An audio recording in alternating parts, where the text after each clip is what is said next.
Buenas tardes, profesora. Hoy le vamos a Buenas tardes, profesora. Hoy le vamos a exponer sobre la Ley 20.584, que habla sobre los derechos y deberes de los pacientes. Los integrantes de este grupo son Raúl Bustos, Meilín Canales, Pamela Escobar y quien les habla, Gabriela Silva. Nuestra docente, Patricia Meriño Bustos, de la Universidad Pedro Valdivia. Somos de la carrera de Enfermería y de la Facultad de Ciencias de la Salud.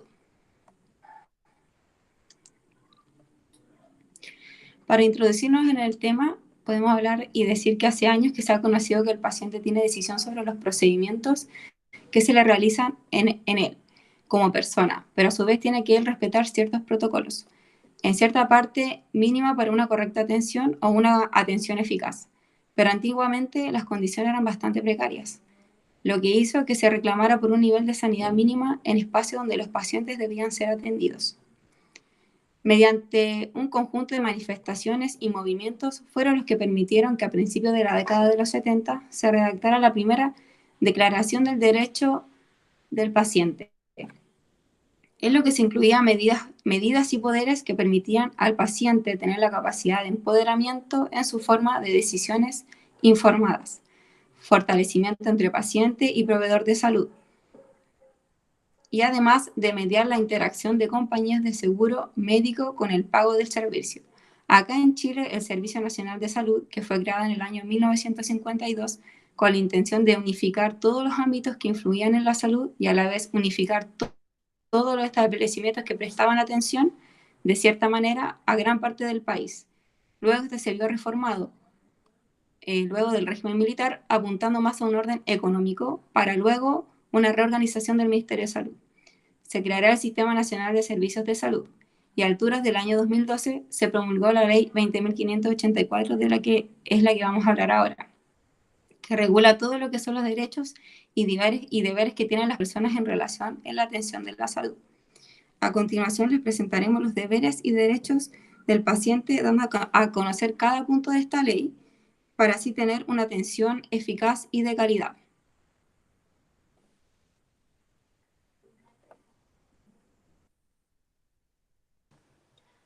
Bueno, los pilares de esta ley se rigen para que el paciente pueda tener una dignidad, una autonomía y una igualdad en el centro de salud.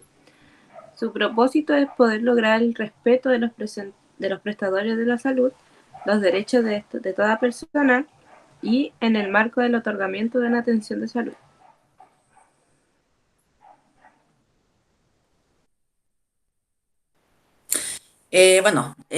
Hablaré acerca en qué consiste la ley 20.584. La ley 20.584 regula los derechos y deberes de las personas en relación con acciones vinculadas a su atención de salud.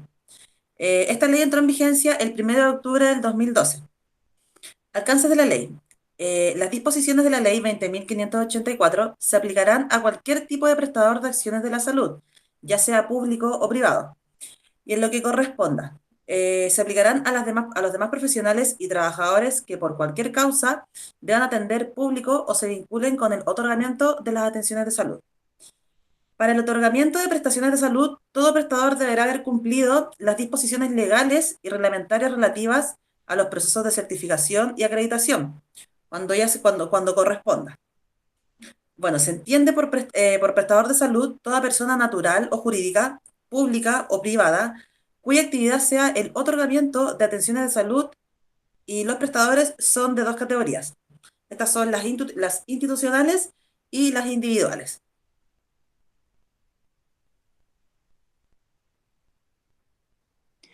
Bueno, ¿a qué nos referimos con prestadores?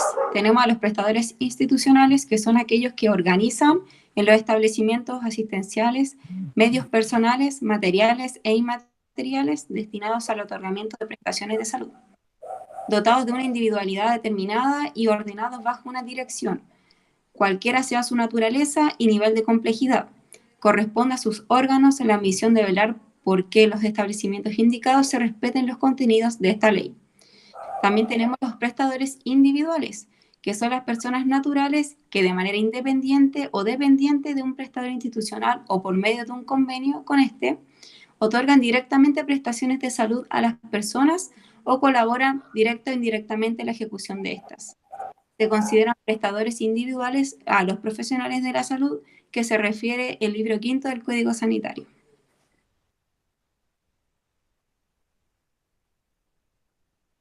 Bueno,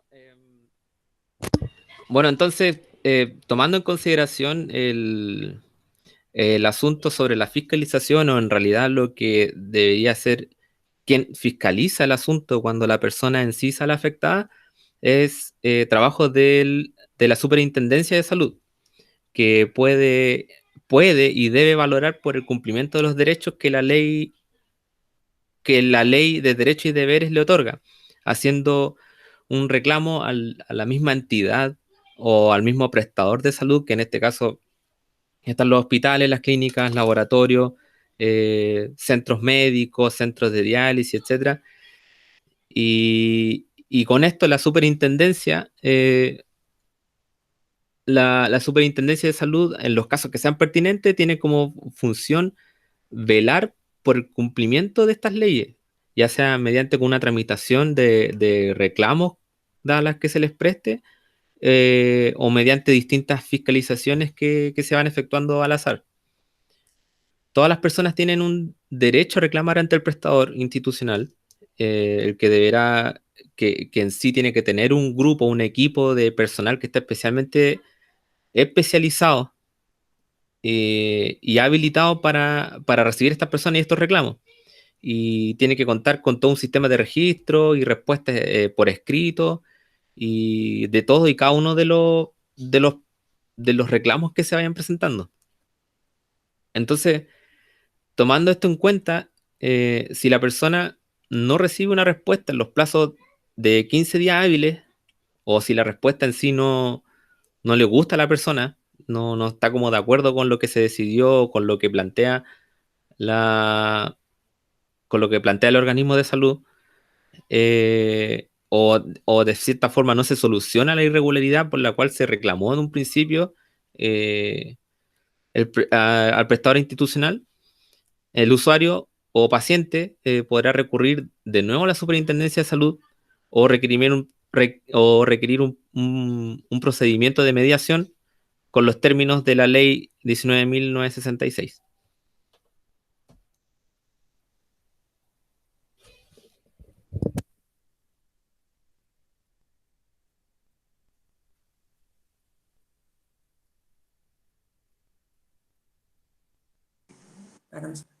A continuación, veremos los 6 puntos de los deberes más importantes de los pacientes.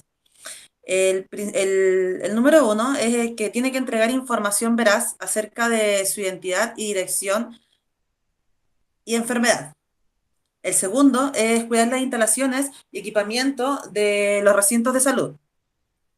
Tercero es tratar respetuosamente al personal de salud. Cuarto, respetar el reglamento del establecimiento y resguardar su información médica. Quinto, informarse acerca de los horarios de funcionamientos, modalidades de atención y formas de pago. Y el sexto, informarse acerca de los procedimientos de reclamos y consultas establecidas.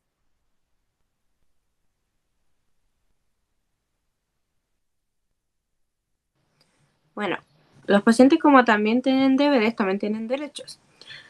¿Cuáles son estos? El primero sería tener información oportuna y comprensible dependiendo de su estado de salud. ¿Qué quiere decir esto? Que el personal de salud tiene el derecho de entregarle al paciente una información clara sobre cómo se encuentra su salud. El segundo punto sería recibir un trato digno y respetando su privacidad. O sea, que debe respetar la privacidad del paciente estando en dicho centro de salud. El tercero sería ser llamado por su nombre y atendido con amabilidad. Sería, o se refiere a que el paciente debería tener una identidad y ser tratado con respeto. El cuarto, perdón, sería recibir una atención de salud de calidad y segura, según protocolo establecido. Esto quiere decir que según el centro de atención que se esté atendiendo al paciente, según los protocolos se deben regir y así ofrecerle una atención de calidad y segura. El quinto sería ser informado de los costos de su atención de salud. Esto quiere decir que el paciente debe tener conocimiento de cuánto va a gastar al atenderse en dicho hospital o clínica. No debe ser grabado ni fotografiado con fines de difusión sin su permiso. Este sería el sexto punto, que quiere decir que el paciente no puede ser vulnerado su privacidad sin su permiso. Séptimo punto es que su información médica no se debe entregar a personas que no estén relacionadas con su atención. ¿Qué quiere decir esto? Que la información médica tiene que ser dichamente entregada a familiares o a una persona directa. No pueden ser entregadas por ningún desconocido ni alguna persona que no tenga relación con el paciente mismo.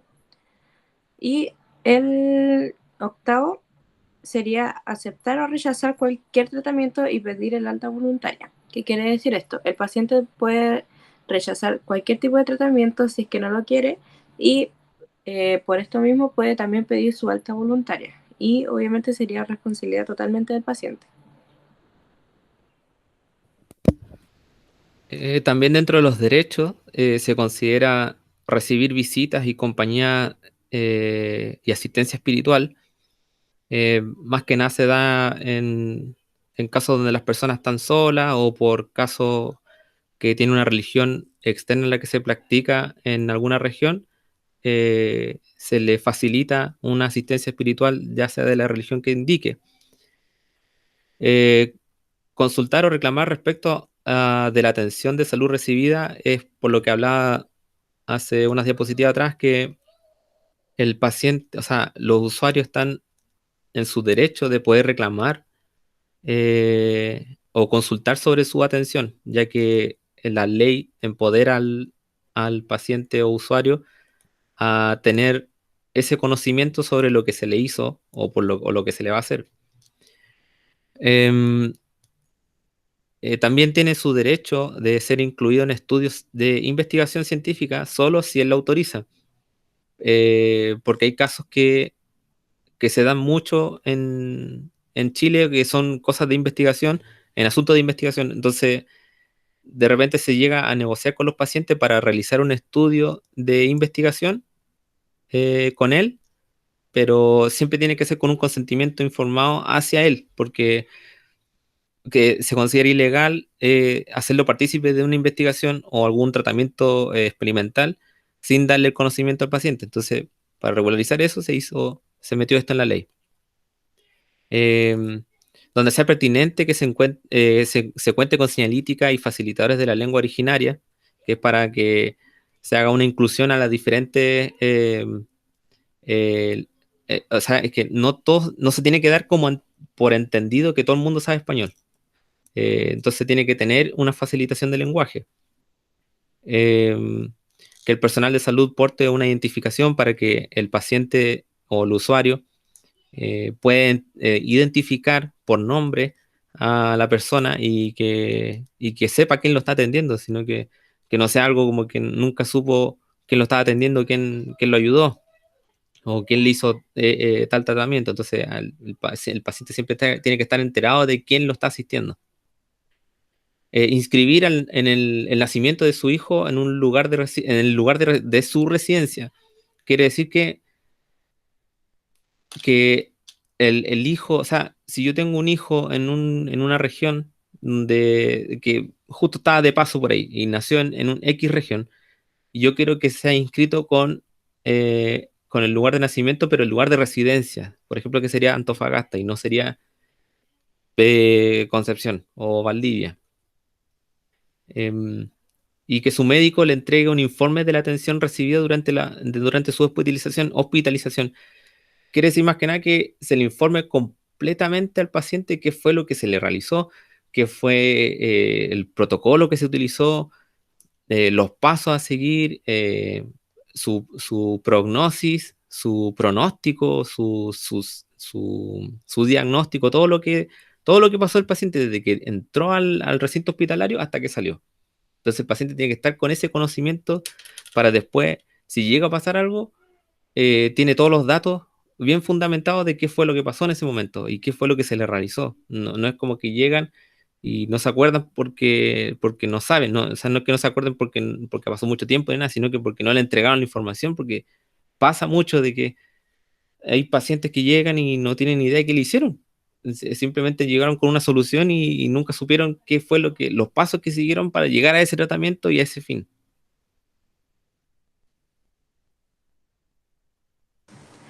Bueno, se concluye que de forma clara podemos decir que es muy bienvenida esta ley.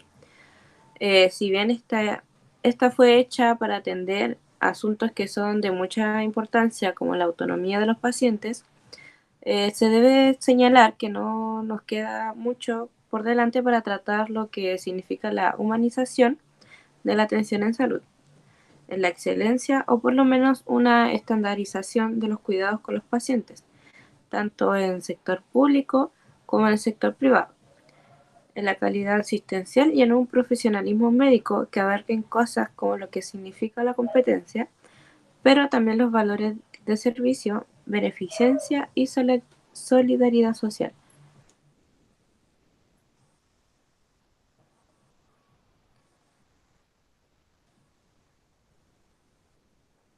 Gracias. Gracias. Se grabó.